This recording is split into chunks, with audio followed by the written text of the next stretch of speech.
Para kasi para ready tayo kung sakasakaling magkaroon man ng crisis sa kuryente. Malakas to.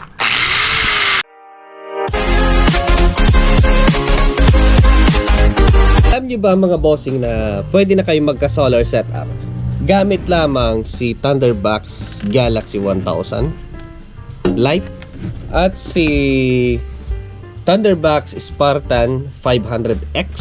So itong mga to ay pwede ng solusyon kung sakaling magka-problema man tayo dito sa mundo.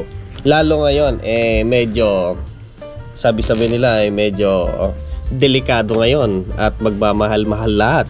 So etong mga to ay pwede na siyang solusyon sakaling gusto niyo makatipid, kasi sa ngayon talagang nakaw, ingat-ingat na. So eto, si Thunderbox ay pwede na rin siya kasi nga meron na siyang battery, meron na siyang inverter, may pang-charge ka na ng phone, pwede na rin siya sa solar charging.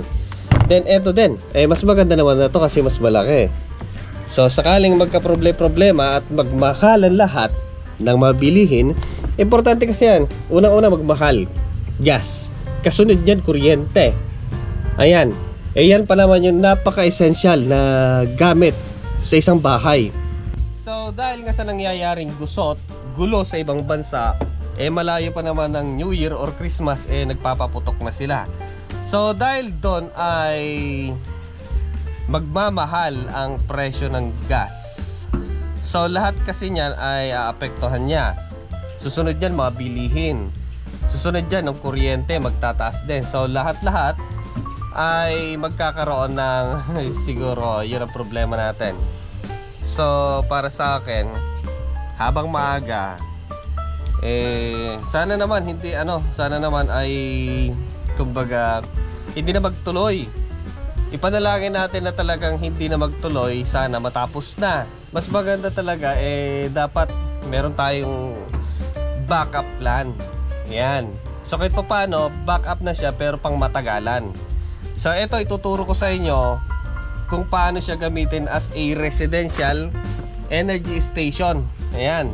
Pwede siyang power station, pwede rin siyang maging residential, pwede siyang pang portable, pwedeng pang residential energy solution. Ayan, si Thunderbox Spartan at si Thunderbox Galaxy. Okay, so para sa mga interested na bumili ng ganito, nandyan po sa natin, sa baba, dito ba or doon. So pindutin nyo yan sa screen. So itong dalawang bulinggit na yan at itong malaki ay pwede na silang gamitin as residential ESS or residential energy solution. Yan. So dito meron akong ginawang panel para dito i-attach.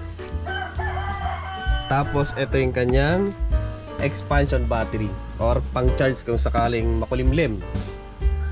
Kasi nga dito ay wala siyang linya ng kuryente na galing dun sa main house. Ayan. Unahin natin tong mas maliit. Pwede rin to pero ito na lang i-demo natin kasi mas malakas. So simple lang siya kasi nga lagay lang natin dyan. Tapos kung sakaling gagamitin natin as power station, lalabas tayo, di bunutin lang natin, dalawa lang naman yung wire So ito yung charger, fully charged kasi ito Tapos yung saksakan, ayan. Medyo maikse. So ayan. Tapos i-on natin yung circuit breaker. Ayun, so nag-charge siya kagad Ang gamit ko dito guys sa solar panel ay isang 200 watts na monocrystalline. So ito yung kanyang circuit breaker. Sa solar, meron pa siyang SPD. Buti nga dito meron Tapos yung output, try natin. Yan. Then AC. Iyan try natin. Naka-on na siya, pwede na tayo magsaksak.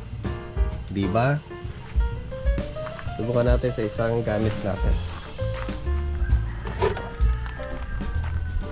Mag-grind tayo. So sa simpleng setup na to ay pwede ka nang makapagtrabaho. Siya pa yung kanyang na-harvest.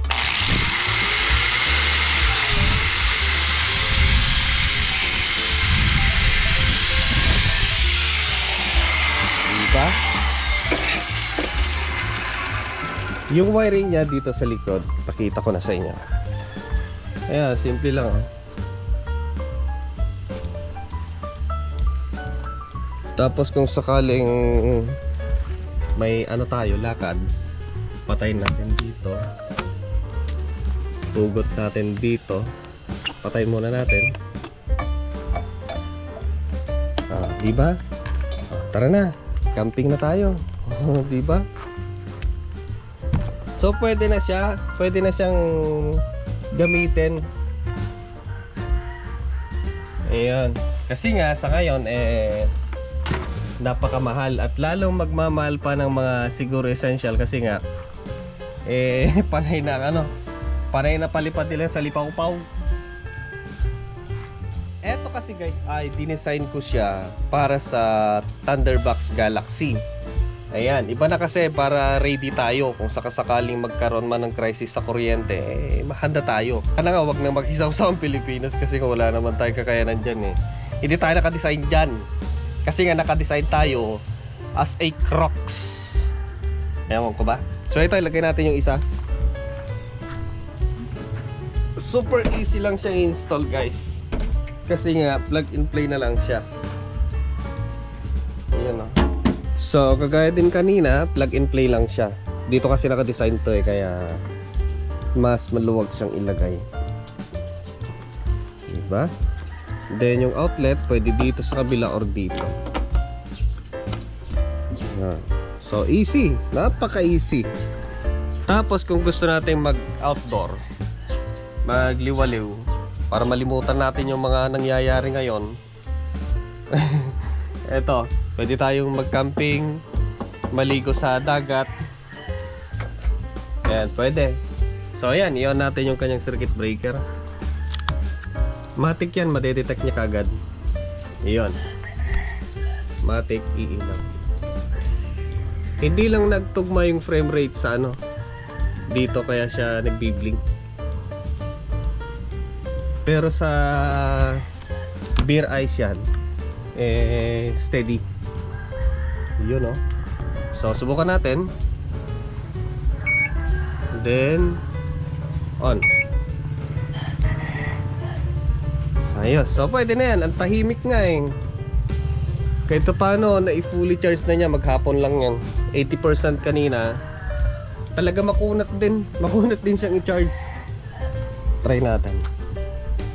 Dito kasi walang linya. Ang meron lang dito na wirings ay yung wirings ng solar, yung papunta dun sa inverter dun. Tapos eto naman yung wire papunta sa ubong, yung solar. Ayan, ito pag-aari kasi ni Deye ito. Ayan. Mas malakas to.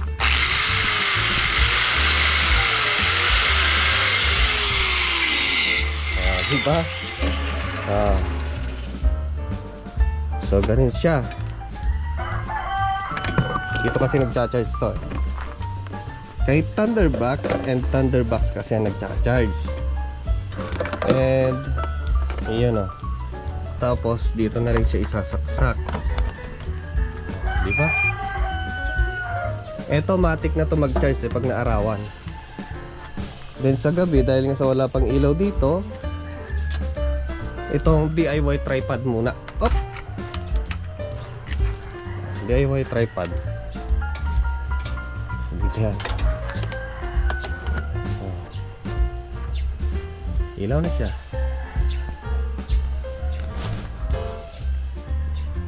Dito siguro maglalagay ako ng ilaw later on.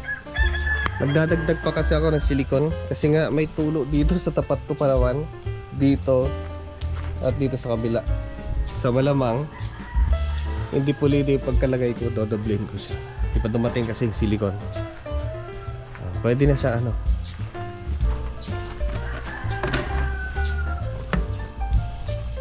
Try pa natin to.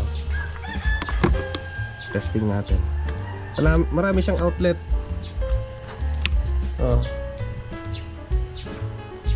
Diba? May sarili ng kuryente dito.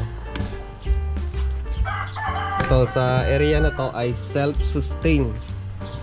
Hindi po siya gumagamit ng kuryente na gamit na galing sa grid.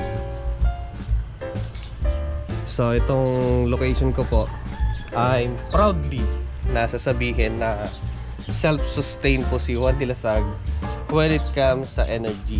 Ayun, kita niyo naman yung vlog nating isa, 5 pesos lang ibinayaran ko sa kuryente.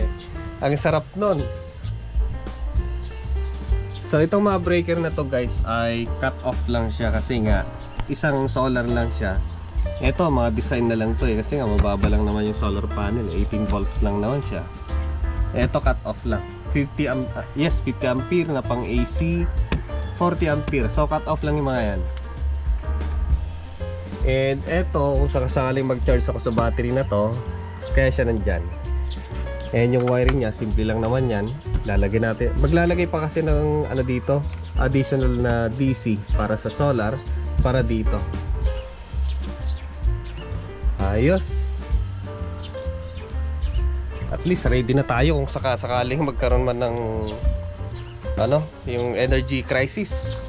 Sigurado yan kasi nga mga oil producer yung mga nagbabanatan ngayon. Sana matapos na. Ganito pa na nangyayari sa Pilipinas. Mas inuuna yung impeachment kesa yung ewan ko. Parang pare-pareho silang may lagnat sa ulo. Ewan. Anong ano sa isip nila? Diba? Gera na ang nangyayari sa ibang bansa. Pero sila nasa ibang universe yata tayo